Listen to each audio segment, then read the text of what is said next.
This episode is brought to you by Maji. Maji is a water company based in Charlotte, North Carolina. Its motto is drink clear, think clear. And if you're currently looking for a new favorite water to drink, follow the drip at Maji Drip on Instagram and Facebook, respectively. Maji, Swahili for water. It's your boy Cali with a K, and we're here with OnSight. Let's go.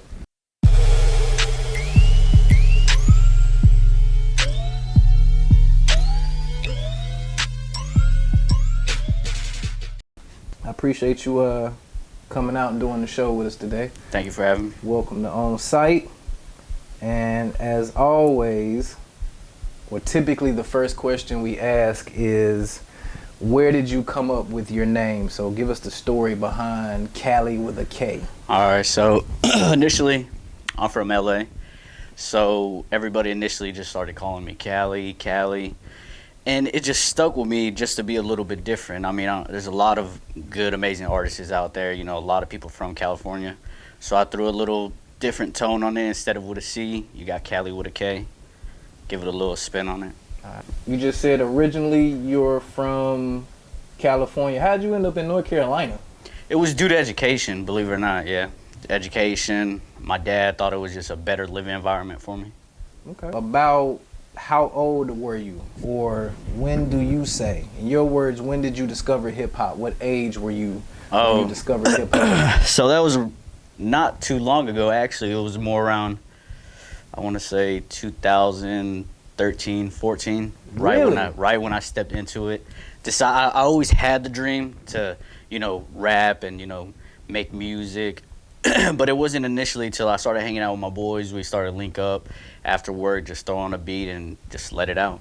I say that's when you started actually rapping, Yeah. around 2013. But you had to discover hip-hop way before then. Like, Yeah. Okay, so yeah, we're talking about discovering hip hop. Yeah. what's the first hip-hop record you remember? Like, for me, I'll give you an uh-huh. example. For me, the biggest record that I remember, well, matter of fact, not even the record, the album. When I discovered hip-hop, 93, Snoop Dogg's Doggy Style. I remember buying that tape and playing, I believe it was Ain't No Fun, and my pops walked across the room, or he walked by my bedroom, heard the song playing, bust the door open, snatched the tape out like you ain't never listening to this again, broke my tape in half right in front of me. So I knew it, and as we look at what happened throughout history, like how iconic that project was for the culture. So give me one of those stories like that. When do you remember discovering hip hop? All right, so I remember discovering hip hop. It wasn't that far back, but it was still in my young age. I want to say like around like 8. I first started listening to Eminem. It was to the point where every time I listened to him, I was like, yo, he's like mad crazy with his bars. Yep. The things he says, his flows that he chooses, the speed. So initially, that's when I first started getting into it. And then that was the song that he dropped with Dr. Dre. I remember that was off his first. I think that was Lose like Control? his second. Oh, Lose Control was his record. Was it Guilty Conscience? You talking about the joint where he tied Dr. Dre up in the video or something? No, in the music video, it's when he was with Dr. Dre and they were doing like the Batman Robin, a little skit. He was climbing up the wall. Now this looks like the time for me, so everybody just follow me. That's when I really started getting into Okay. hip hop. Dope. So you were an Eminem fan. Yeah. So outside of Eminem, like, what artist would you say constitutes to or plays influence on your particular style right now? I like to see it as in like I like to learn from everybody. Right. So I don't necessarily actually have one person. I don't even have a favorite artist. I just like the creativity, things that people bring to the table, and I always look at it like, wow, if you did that, then in the future there's more to be changed. Maybe I can take this flow with that beat, mix it up. Right. So in general, I don't really have like a set person that I look up to. It's just more of like everybody that's in the game. Out of the music that you've currently put out, do you have like a favorite track? Is there one song specifically you can identify that is like your go-to? Like anytime you hanging out with your guys, y'all riding in the car, you automatically put this joint on and they sick of it. Like, what is your favorite track that you've ever done? It would have to be Skirt. That's my most favorite track. It was a song that like brought hypeness, but also just chill. You can chill to it.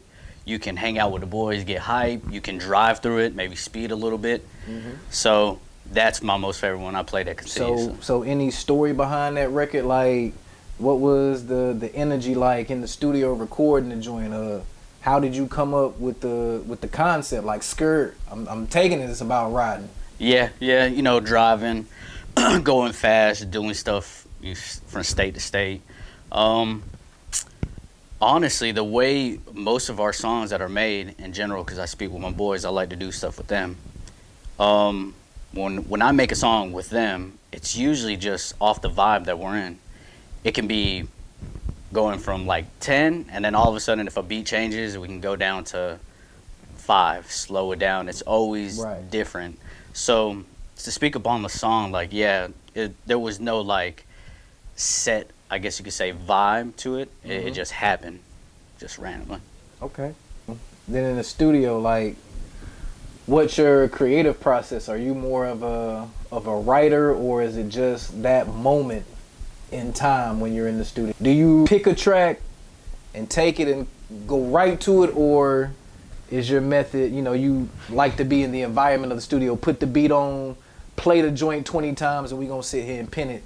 Just overall, what is your creative process? You like to be in that moment, or? Oh yeah, it's always in the moment. I play the beat, man, over like 40 times to the point where I already know it. And like you said, it eventually gets a little tiring, but it's just back to back. I spit, I get a flow, write it down, run the track right back, start it over, go from there. Each time just leveling up. So you're actually building your records. We've had some artists come on that feel they have to freestyle, or their method, they prefer to freestyle as opposed to writing. Like, do you have, I guess, a feeling on which one is better? Do you feel that you can freestyle off the top of your head a quality hit record, or does it have to be penned, in your opinion? I love that you asked that question, because it's actually something that's been conversated many times. I got into like freestyling. That's how I got in. But then once I came to sat down and like really just write stuff, take your time, like I said, play the beat over it, go ahead, write it down, and then read off of there, I got more into writing. But initially, it was in the beginning like that freestyle. You know, I always thought like, oh, I want to go in there and just get it done. Once I realized writing was a good like stepping stone, it was set from there. All right, so you start a track. Let's say you started a track, you in the vibe, you know, the energy is right, you spit half a verse, it's sounding good to you, but then you can't finish it. Like, do you think when you take that track home and now you pin the rest of it, do you think you lose some of that initial energy of when you were in that moment freestyling it, as opposed to coming back and pinning the rest of the verse? Does the song still have the same overall appeal to it as when you started it, I guess is what I'm asking? No, it eventually, like you said, eventually dies out. You know, I can listen to it or go back and do it over, and it eventually dies out. The energy is always in that first take, and then it's always hard to catch it right back. But that's what I learned with writing. Like, do over time, you'll be able to learn to control it, you know? Right, but if you're writing, you can make it whatever you want, right? Correct. And if you're freestyling, like, it's whatever comes to your brain right then. Oh, yeah. And even if you play it back, you don't necessarily have to pin it, but even in the freestyling process, you hear a bar that you don't like, now you run it back to change that bar. In my opinion, you're still writing it, you just never physically put it on paper. I agree, and because I have done that method plenty of times. I just wanted to ask that question because, like I said, we have we've had several artists come on that feel they only will freestyle. They will not pull out a piece of paper, and like the paper will diminish their ability as an artist in some way. Like nobody's ever said that. I feel like it's always that elephant in the room. Okay. Yeah. Kind of Most definitely.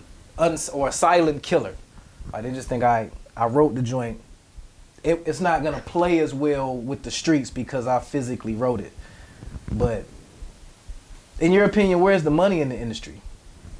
This is an important one too. Yeah. Everybody needs to hear this one.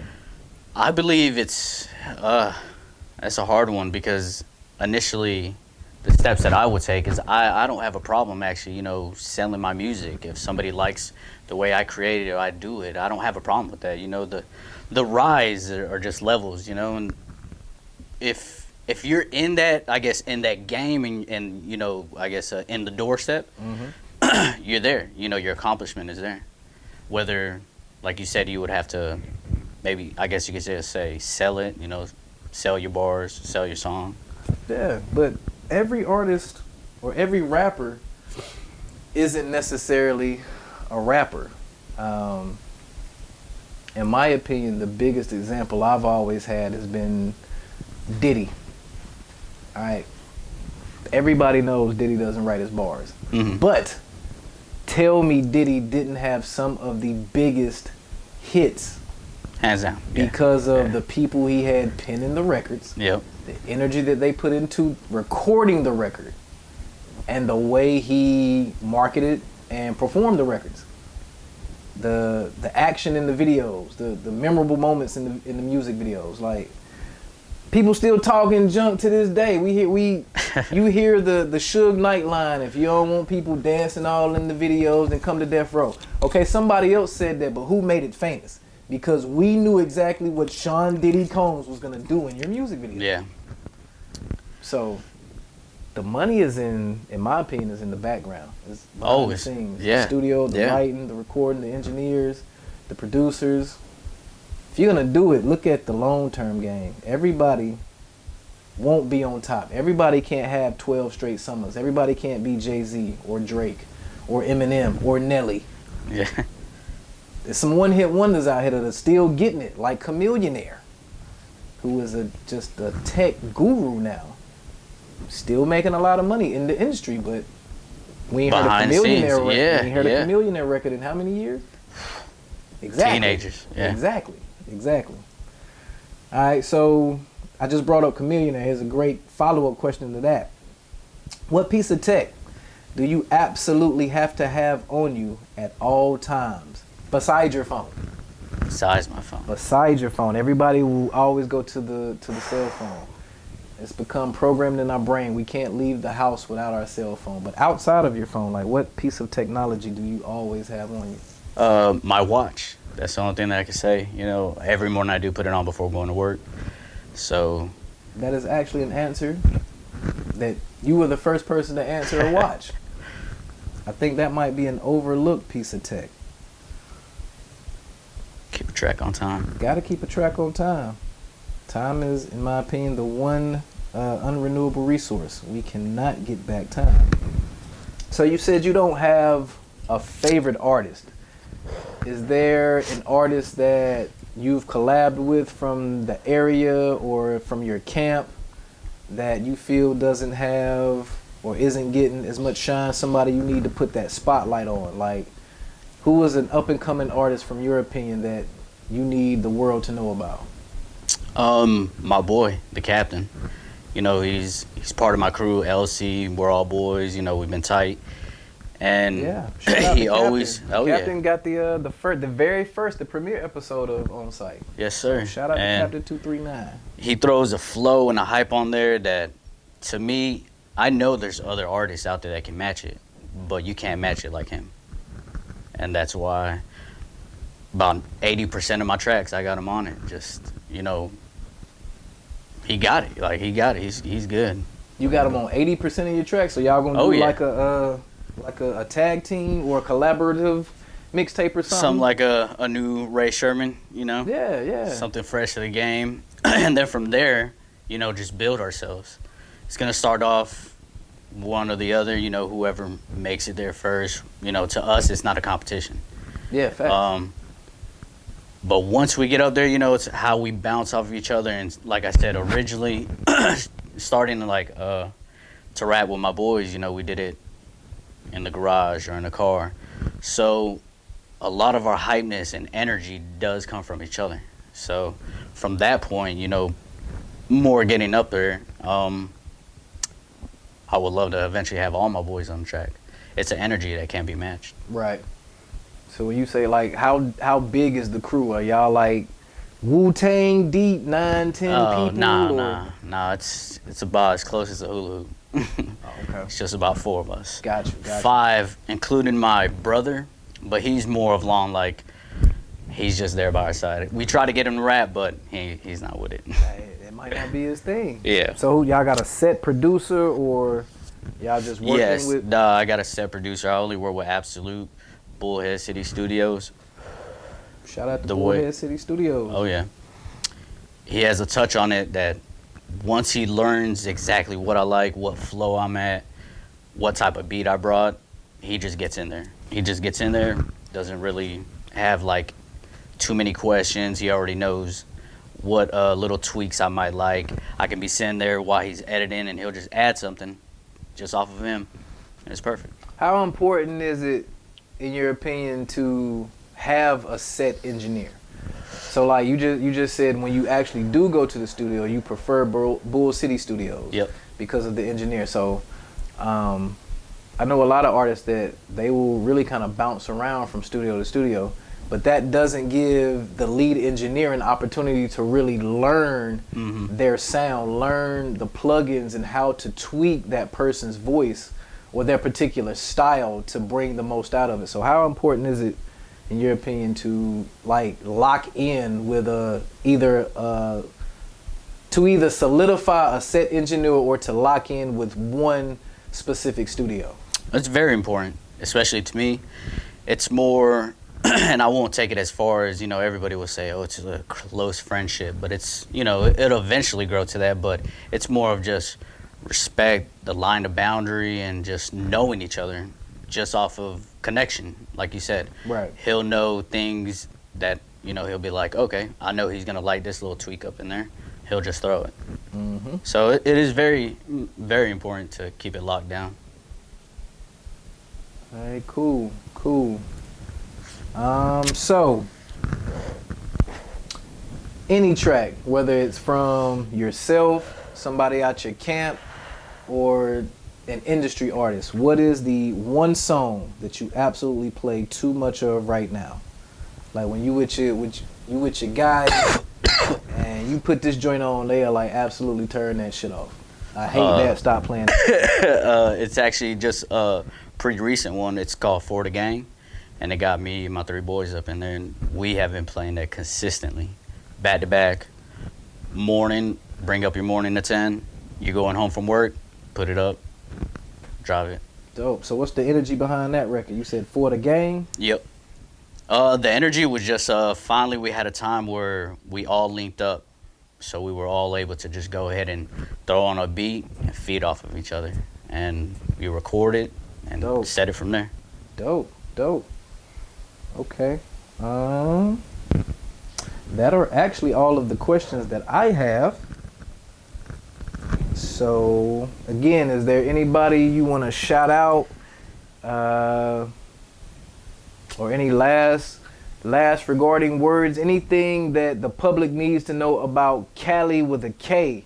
Right now, this is your opportunity. Go ahead and spit that info to them. Cali with a K, it's a name that's going to be remembered. You know, its uniqueness, and it's its own person. It's its own thing. And that goes to spread through my boys, to spread through our music, and definitely the come up.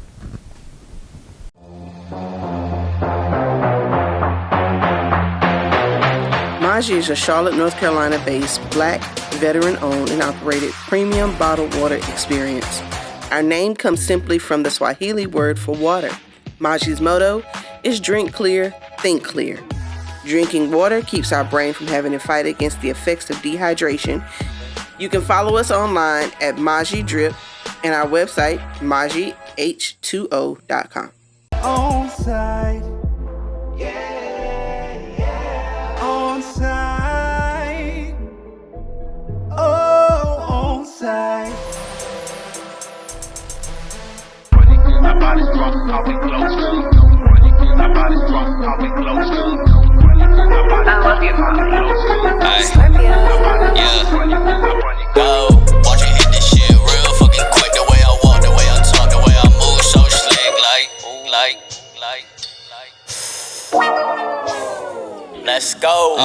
Yeah, I hit breeze all up in this bitch when I hopped up on the shit. Yeah, this shit that turn legit. Like, goddamn, Cali, you always high. Nigga, I'm tryna touch the sky while I'm smoking on that fire. Hey, I ain't no plug, but I'm always showing love. Niggas know I got the gas, that motherfucking skunk. If I'm rolling with the gang, fuck it, put it in the Dutch. I don't gotta say too much, Cali smoking on a blunt. Hey, I ain't no plug, but I'm always showing love. Niggas know I got the gas, that motherfucking skunk. If I'm rolling with the gang, fuck it, put it in the Dutch. I don't gotta say too much, Cali smoking on a blunt. Let's go.